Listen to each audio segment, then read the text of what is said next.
Mic check. 1, 2, 1, 2.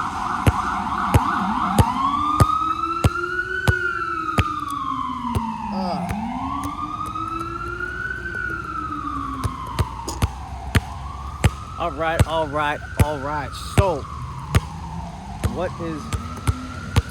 what's going on, YouTube? What's going on, world? The purpose really today is to give you guys some really valuable information and to maybe help you answer some questions and maybe figure out maybe not just answer questions, but give you some food for thought so that you can start asking bigger, better questions, right? So I'm out here in the rain. It's drizzling. It was pouring for the last 2 hours, and I was wearing this hoodie in the rain. It got soaked, but I find that hoodies are better rain protection than just something that not rain protection, but they absorb the water and then they dry quickly. You know what I mean?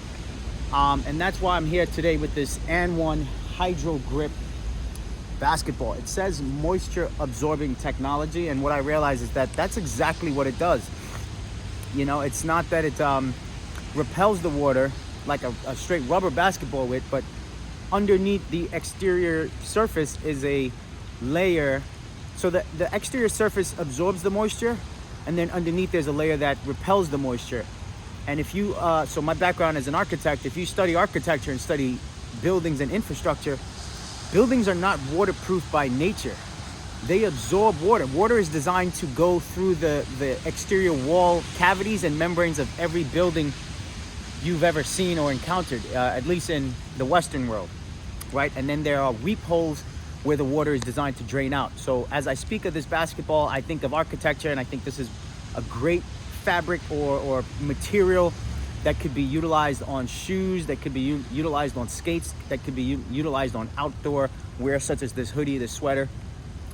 I also think about wristwatches and devices for underwater snorkeling and diving activities, where most watches are designed to withstand the pressures of water, the water pressure, but I think part of it should also be designed to allow water to enter and exit. So I'm wearing a Timex, I'm wearing a pretty basic Timex watch right now. It's water resistant up to 100 meters, and on the instructions it clearly says do not press buttons when under the water. But I wear my watch on the inside, and what happens by accident is when I bend my wrist inward, it accidentally presses the indigo light feature automatically. So it means that if I'm underwater and I move my wrist a certain way, it means this watch could stop functioning because now water has gotten into the components and now it no longer functions. So when I think of design and I think of water, I think water is one of water is most of the planet. It's most of our bodies, yet it's one of the biggest things that destroys everything that we know. It destroys obviously architecture, it destroys basketballs, it destroys watches, and most of us don't know how to swim, so most of us drown. And I just think of all of the coastal flooding, hurricanes, tornadoes, things that come with water that also tie into natural disasters and tragedy, right? So that being said, this is the AND1 HYDROGRIP, the best basketball. And again, it's moisture absorbing, right? Water goes in and then comes out because it dries quickly, right? So if you're looking for to me, the best basketball, and you are an outdoorsman, you like to play regardless of what the weather report says, regardless of if it's pouring or not, this is the ball to get. And it still maintains its grip, which I think is awesome. And honestly, if I keep bouncing this in a dry location, it will dry even faster, because each time I bounce it, that movement expels water, right? So I think of how that can play into architecture. I think of how that can play into outdoor clothing, sportswear, etc. Another cool note that I should point out are these Yeezys, right? I find that a lot of products are designed with regular humans in mind, and we often neglect the minority, which are the handy capable, those that might be deaf, dumb, blind. Maybe they are retarded. Maybe there's a retardation, or maybe they're retarded.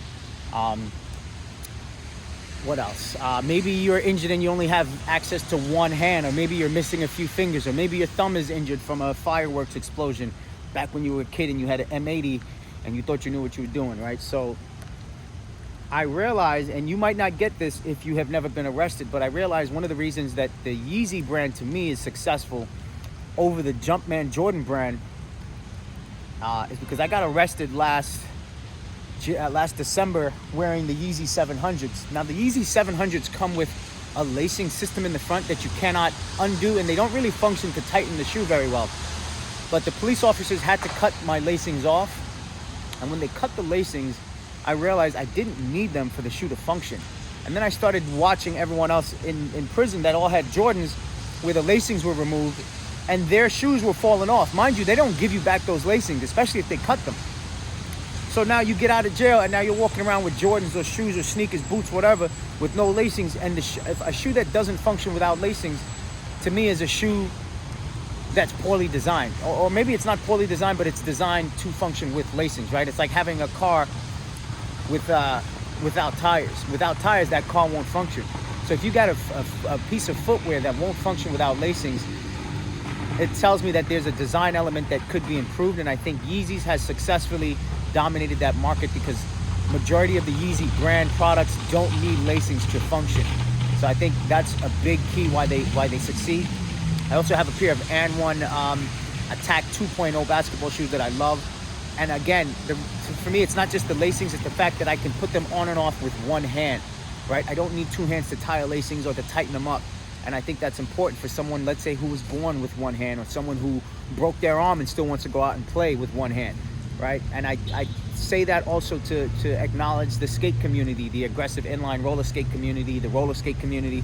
Maybe you want to put your skates on and you don't want to have to do lacings.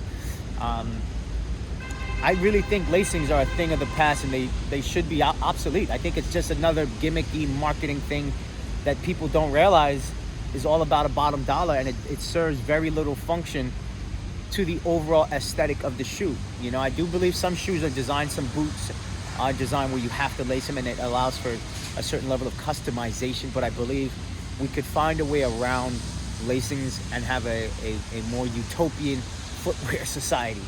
Anyways, while we're at it, let's see if we can just get one of these one-handed.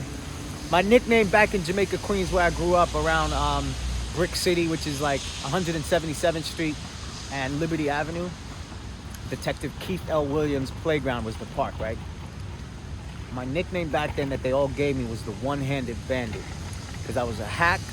I was tiny. I'm still tiny. I'm 5'4", but I was even smaller back then. Imagine I was 4'10" as a senior in high school.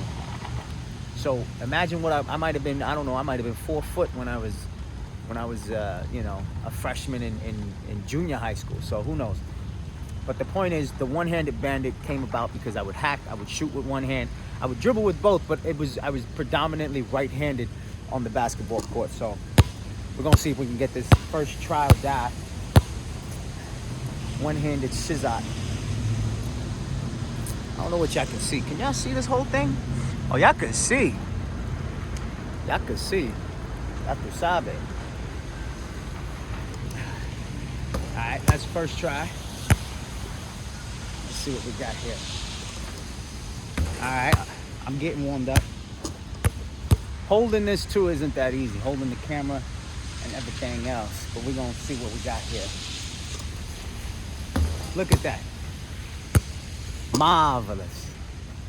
So yeah, AND1 basketball. I love their products. I love what they stand for. To me, they are the quintessential brand. AND1 is said across the world when you're playing basketball.